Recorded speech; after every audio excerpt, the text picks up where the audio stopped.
বারবার তারা বলার চেষ্টা করছেন আমরা সেনাবাহিনীর অফিসার, অথচ সেনাবাহিনীর বিচার এখানে হচ্ছে না।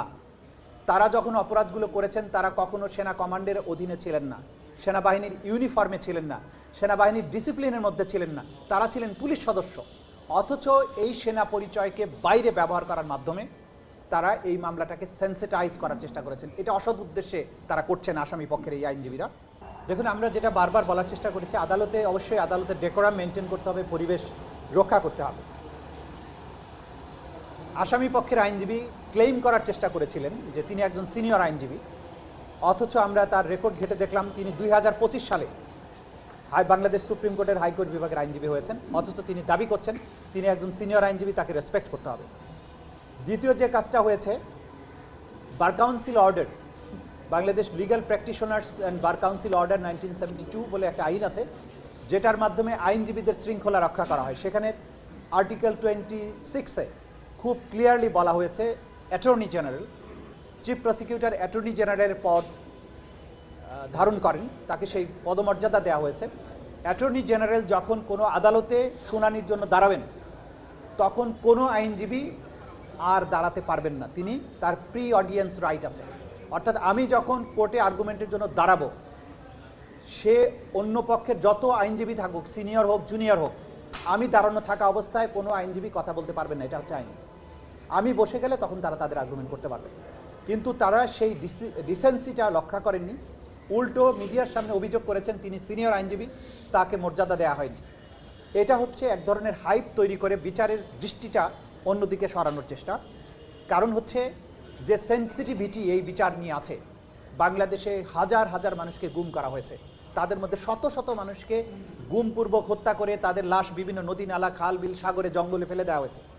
এরকম কঠিন মামলার বিচার যখন হচ্ছে, আসামিরা তাদেরকে বারবার তাদের পরিচয়, তারা যখন পুলিশ হিসাবে এই অপরাধটা করেছেন, র্যাবে থেকে করেছেন, সেই জিনিসটা ভুলে গিয়ে এখানে অপরাধী যেই হোক, আমরা বলেছি তিনি কোন পোশাকে আছেন, কোন র্যাঙ্ক বহন করেন, সেগুলো কোনো কিছু দেখা হবে না। তিনি প্রধানমন্ত্রী হন, তিনি যে কোনো বাহিনীর প্রধান হন, তিনি একজন সিভিলিয়ান হন, সবাই আইনের দৃষ্টিতে সমান।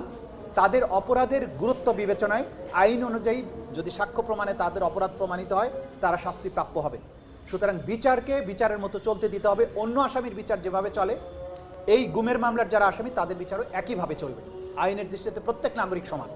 সুতরাং এই ধরনের সেন্সিটিভিটি তৈরি করার উদ্দেশ্য হচ্ছে তারা আসলে মামলাটাকে লম্বা করতে চান, টেনে নিতে চান। তারা বিশ্বাস করেন যে যদি বেশি সময় তারা নষ্ট করতে পারেন, তাহলে হয়তো তারা এই মামলার দায় থেকে রক্ষা পাবেন।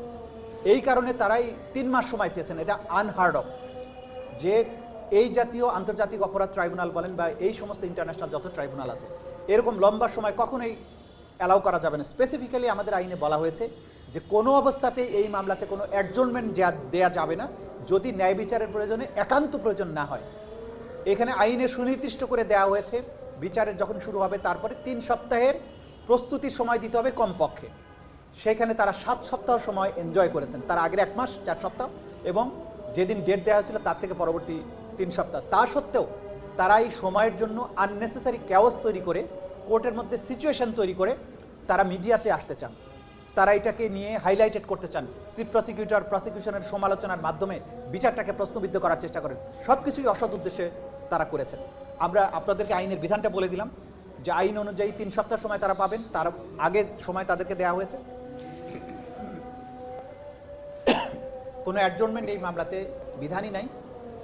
সুতরাং আইন অনুযায়ী বিচারটা হতে হবে এবং ডিসেন্সির প্রশ্নে তাদের ডিফেন্স সাইডের যে লয়ার, তিনি বিশেষ একজন লয়ার, তিনি কথা বলেছেন, তিনি আইন না জেনে কথা বলেছেন, তিনি আইন লঙ্ঘন করে কথা বলেছেন।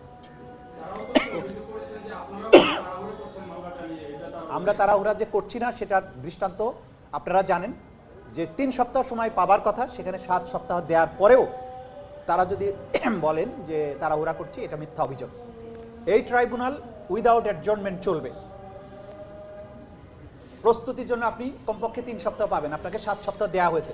যখন সপ্তাহ বেঁধে দেওয়া হয় তখন এটা মিন করা হয় যে এখানে সপ্তাহ ভিত্তিকই চিন্তা করতে হবে, মাস তো বলেনি যে 3 মাসের সময় দেওয়া হবে।